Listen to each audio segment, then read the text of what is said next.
అందరికీ నమస్కారం. ఈ రోజు మన గౌరవ అతిథులు deputy chief guest minister Pavan Kalyan గారు వస్తున్నారు. పవన్ కళ్యాణ్ గారికి కులము మతము అంటే ఒళ్ళంతా మండిపోతుంది. ఆయనకు అసలు కులము మతము లేనటువంటి సమాజాన్ని నిర్మించాలని ఆయన ఎంతో అహర్నిశలు కృషి చేస్తున్నారు. ఆయన గురించి మనం ఎంత చెప్పుకున్నా తక్కువే. గతంలో ఆయన నెల్లూరు వెళ్లి రొట్టెల పండగల్లో చక్కగా పెన్నా నదిలో మునిగి నోట్లో రొట్టేసుకొని వచ్చారు. కానీ 2018లో అలా జరిగితే ఇప్పుడు 2026 వచ్చేటప్పటికి నెల్లూరు రొట్టెల పండుగను ఆయన మర్చిపోయారని ప్రజలు అనుకుంటున్నారట. ఒక యాంకర్ గారు వచ్చారు. చెప్పండి అమ్మా పవన్ కళ్యాణ్ గారి గురించి. సనాతని, నీకు ఒక చిన్న ప్రశ్న.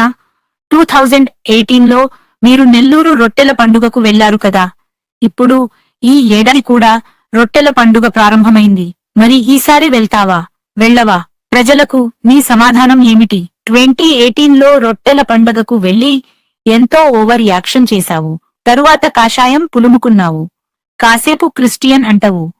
పూటకో గడియాకో మాట మాట్లాడతావు. సిగ్గు ఉండాలి కదా. అయోధ్యలో అపచారం జరిగితే మాట్లాడవు. కోట్ల రూపాయలు ప్రజల ఇచ్చిన విరాళాలు అయోధ్యలో దోచుకుంటే మాట్లాడవు. కాని తిరుమలలో లడ్డు కల్తీ అంటూ గింజుకున్నావు. నీది ఒక బతుకా బానిస బతుకు. తూ నీ బతుకు చెడా అని ప్రజలు అంటున్నారు.